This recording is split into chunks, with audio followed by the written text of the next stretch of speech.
നമസ്കാരം, ബിഗ് ന്യൂസിലേക്ക് സ്വാഗതം. പ്രധാനമന്ത്രി നരേന്ദ്രമോദി റഷ്യൻ സന്ദർശനം ഒഴിവാക്കി. മെയ് 9-ന് മോസ്കോയിൽ നടക്കുന്ന വിക്ടറി പരേഡിൽ പ്രധാനമന്ത്രി പങ്കെടുക്കില്ലെന്ന് ക്രെംലിൻ വക്താവ് ത്രിമിത്രി. പഹൽഗാമിൽ 26 പേരുടെ മരണത്തിനിടയാക്കിയ ഭീകരാക്രമണത്തിന്റെയും തുടർന്നുള്ള സംഭവ വികാസങ്ങളുടെയും പശ്ചാത്തലത്തിലാണ് തീരുമാനം.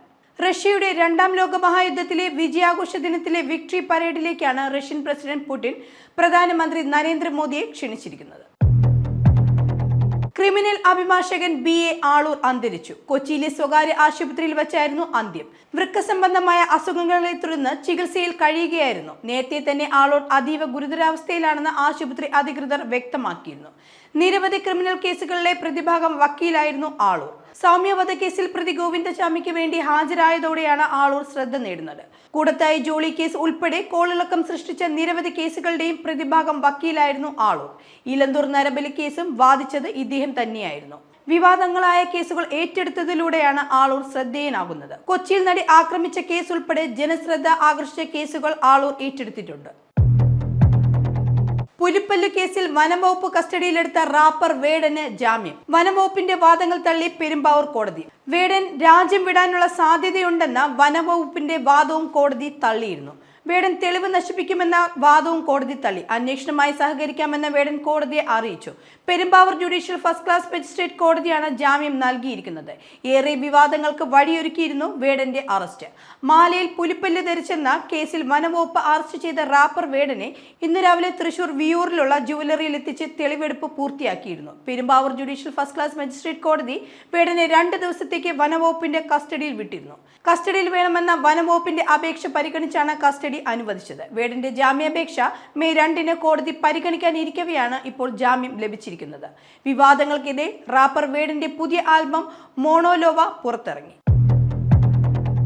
ജമ്മു കാശ്മീരിലെ പഹൽഗാമിൽ നടന്ന ഭീകരാക്രമണത്തിന് പിന്നിൽ മുഖ്യമന്ത്രി ഫറൂഖ് അഹമ്മദിന് നിർണായക പങ്കുള്ളതായി NIA. പാകിസ്ഥാനിലിരുന്ന് പദ്ധതികൾ തയ്യാറാക്കാനും നടപ്പാക്കാനും കാശ്മീരിലെ സംഘവുമായി ബന്ധപ്പെടുന്നതിന് സുരക്ഷിതമായ ആശയവിനിമയ സംവിധാനങ്ങൾ ഫാറൂഖ് ഉപയോഗപ്പെടുത്തിയതായും NIA.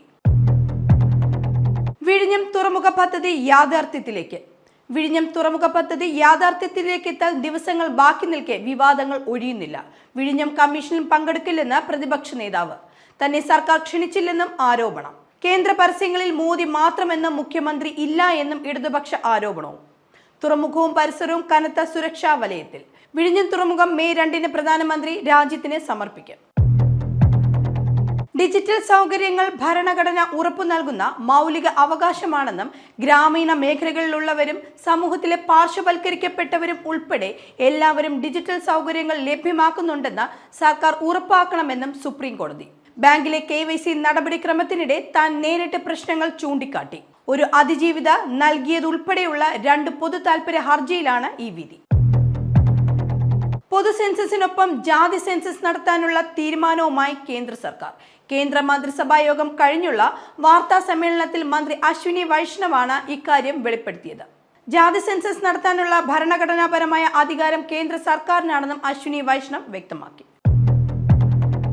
വയനാട്ടിൽ പോലീസ് കസ്റ്റഡിയിലെടുത്ത പ്രായപൂർത്തിയാകാത്ത ആദിവാസി യുവാവ് ഗോകുൽ കൽപ്പറ്റ പോലീസ് സ്റ്റേഷനിൽ തൂങ്ങിമരിച്ച സംഭവത്തിൽ CBI അന്വേഷണത്തിന് ശുപാർശ. ഗോകുലിന്റെ മരണത്തിൽ CBI അന്വേഷണം ആവശ്യപ്പെട്ട് കുടുംബം ഹൈക്കോടതിയിൽ ഹർജി നൽകിയതിന് പിന്നാലെയാണ് സംസ്ഥാന പോലീസ് മേധാവി ശുപാർശ നൽകിയത്. ഹൈക്കോടതി അഭിഭാഷകനും പൊതുപ്രവർത്തകനുമായ കുളത്തൂർ ജയ്സിംഗിന് ആഭ്യന്തര വകുപ്പ് നൽകിയ വിവരാവകാശ മറുപടിയിലാണ് ഇക്കാര്യം വ്യക്തമാകുന്നത്. നിലവിൽ ക്രൈംബ്രാഞ്ചാണ് കേസ് അന്വേഷിക്കുന്നത്. പഹൽഗാം ഭീകരാക്രമണത്തിന് പിന്നാലെ ദേശീയ സുരക്ഷാ ഉപദേശക സമിതി പുനഃസംഘടിപ്പിച്ച് കേന്ദ്ര സർക്കാർ. മുൻ മേധാവി അല്ലു ജോഷിയെ സമിതി ചെയർമാനായി നിയമിച്ചു. സൈനിക, സായുധ സേന, പോലീസ് വിഭാഗങ്ങളിൽ നിന്ന് വിരമിച്ചവർ ഉൾപ്പെടുന്ന പുതിയ 7-അംഗ ബോർഡിനെയാണ് ജോഷി നയിക്കുക.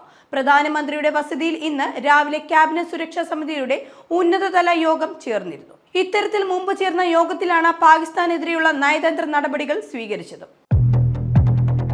പൂരങ്ങളുടെ പൂരമായ തൃശൂർ പൂരത്തിന് കൊടിയേറി. അടുത്ത മാസം 6-നാണ് തൃശൂർ പൂരം. തിരുവമ്പാടിയിലും പാറമേക്കാവിലും പൂരം കൊടിയേറി.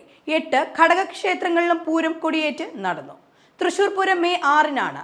ആദ്യ സാമ്പിൾ വെടിക്കെട്ട് മെയ് 4-നും.